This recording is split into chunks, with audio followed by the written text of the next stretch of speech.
स्वागत है मित्रों। हमारे YouTube चैनल पर आज हम आपको बताएंगे कि मानसिक रूप से कैसे मजबूत बने और 5 ऐसी बात जिनको अपने जीवन में उतरकर आप किसी भी कठिनाइयों से लड़ सकते हैं और आगे बढ़ सकते हैं। गांव के बाहरी छोर पर एक छोटा सा घर था जहां रमेश अपने परिवार के साथ रहता था।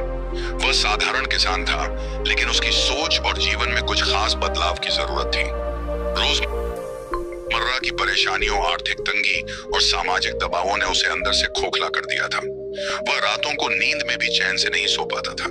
उसे अक्सर लगता था कि उसकी समस्याओं का कोई अंत नहीं है और वह भावनात्मक रूप से बेहद कमजोर महसूस करने लगा था। एक दिन जब उसकी समस्या ने चरम सीमा पार कर ली, तो उसने गांव के एक विद्वान संत से मिलने का निश्चय किया, जिन्हें लोग मनोवैज्ञानिक रूप से मजबूत और मानसिक शांति का प्रतीक मानते थे। संत का नाम आचार्य वसु था। आचार्य वसु ने उसे बहुत ही प्रेम और धैर्य से सुना और उसे एक यात्रा पर जाने की सलाह दी। रमेश को यह सलाह थोड़ी अजीब लगी।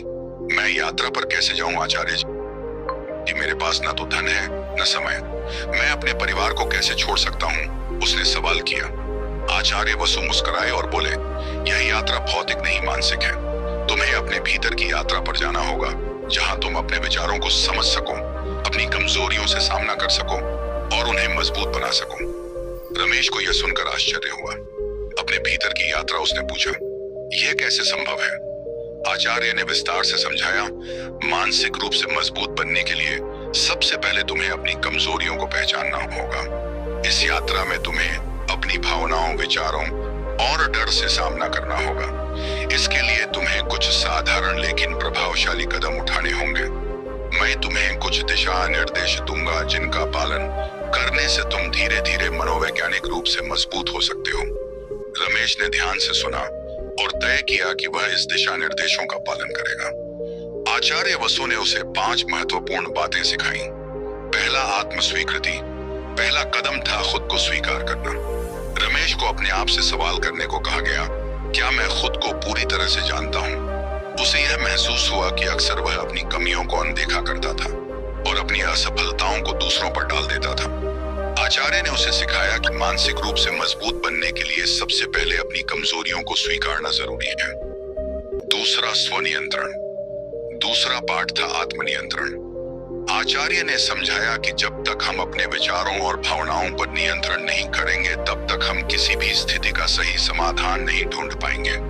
रमेश को एक अभ्यास करने के लिए कहा गया, जिसमें वह प्रतिदिन 10 मिनट ध्यान में बैठे और अपने विचारों को शांति से देखे। धीरे धीरे उसने अपने मन को शांत करना सीखा और परेशानियों के समय में भी संयम रखना शुरू किया। तीसरा, धैर्य और समय की कद्र। रमेश हमेशा जल्दी में रहता था। उसे हर समस्या का तुरंत हल चाहिए होता था। आचार्य वसु ने उसे सिखाया कि समय एक महत्वपूर्ण साधन है, जिसे समझना और उसकी कद्र करना आवश्यक है। किसी भी बदलाव के लिए समय देना आवश्यक होता है। रमेश ने धीरे धीरे धैर्य का महत्व सीखा और समझा कि जल्दबाजी में किए गए निर्णय अक्सर गलत होते हैं। चौथा, सकारात्मक सोच और उम्मीद। आचार्य वसु ने रमेश को यह भी सिखाया कि किसी भी परिस्थिति में सकारात्मक सोच को बनाए रखना सबसे महत्वपूर्ण है। रमेश ने पाया कि वह हर छोटी मोटी कठिनाई को बहुत बड़ा बना लेता था और उससे घबरा जाता था। अब वह हर चुनौती को एक अवसर के रूप में देखने लगा और इससे उसे अपनी मानसिक शक्ति को बढ़ाने में मदद मिली। पांचवा, अपने लिए समय निकालना। रमेश के लिए यह पाठ सबसे मुश्किल था। आचार्य ने उसे बताया कि मानसिक रूप से मजबूत बनने के लिए खुद के लिए समय निकालना बेहद जरूरी है।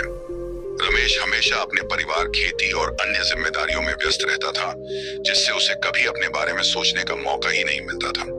उसने अब रोज सुबह थोड़ा समय खुद के लिए निकाला, जिसमें वह अपनी पसंद का कोई काम करता या बस शांति से बैठता। आंतरिक परिवर्तन। इन 5 बातों को अपनी दिनचर्या में शामिल करने के बाद रमेश ने खुद में गहरा बदलाव महसूस किया। पहले जो समस्याएं उसे असंभव लगती थीं, अब वे उसके लिए छोटे छोटे लक्ष्य बन गए।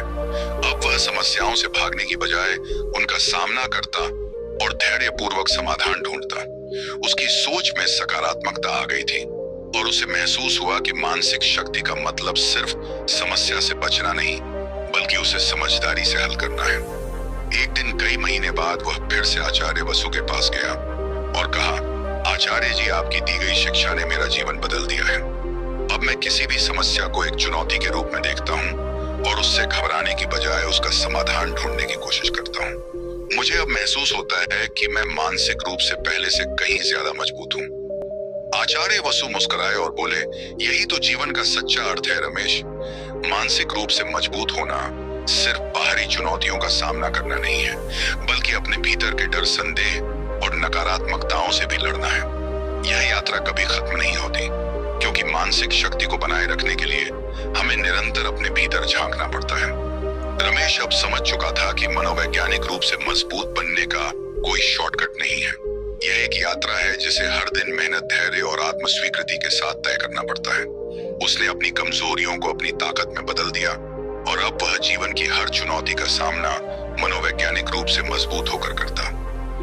इस यात्रा ने न सिर्फ रमेश को मानसिक रूप से मजबूत बनाया, बल्कि उसने अपने परिवार और समाज में भी एक सकारात्मक उदाहरण पेश किया। उसकी कहानी अब गांव के हर व्यक्ति के लिए प्रेरणा बन गई और लोग उसकी तरह अपने जीवन में मानसिक शक्ति को अपनाने लगे। कहने का सार यह है कि मानसिक शक्ति एक ऐसी संपत्ति है जो हर इंसान के भीतर होती है।